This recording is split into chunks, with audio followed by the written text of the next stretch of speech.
Well, as we told you at the top of the newscast, the Eau Claire Area Chamber of Commerce is putting the HSHS Prevea Recovery Task Force on pause.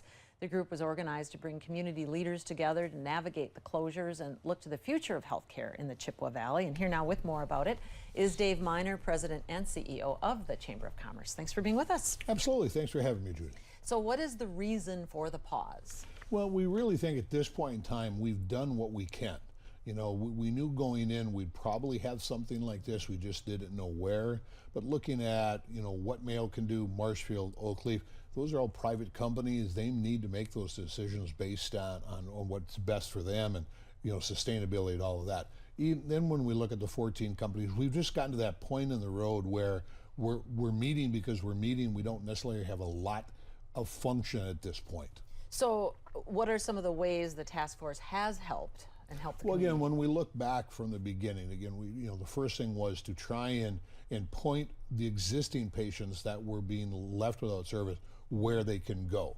You know, and part of that comes then with, you can say layers or hiccups.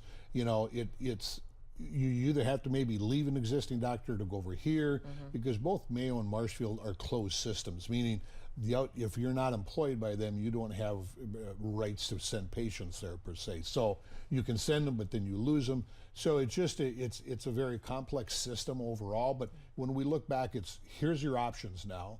Again, with those companies that moved into our area, if you are looking for service, here's other options. So we look at that, look at dealing with the state, and I think a lot of what we did, and we didn't realize it, was just making people aware around the state that there is an issue with our healthcare industry, that we have to look at this together to solve it, and just bringing more awareness to it.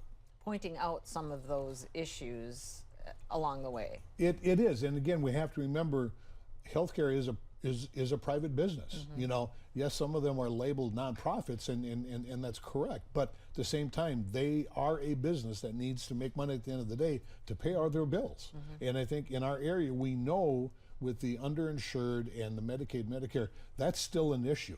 But we can't solve that here. We're going to need Madison and DC to sit down at some point and really talk about how do we fix the issues with our healthcare system in this country. All right, and quickly, your predictions for the future of healthcare, are you hopeful? I'm hopeful because we've got great people in this area. We've got smart people in this area. A couple of weeks ago, we talked about launching a new initiative with UWEC and rural healthcare. This fall, you will see us put again a round table together of people to honestly start talking about how do we address healthcare here that maybe work elsewhere, but let's start here first. All right. Well, thanks so much, Dave, for Thank being you. with us. Appreciate You it. bet. And we'll be right back.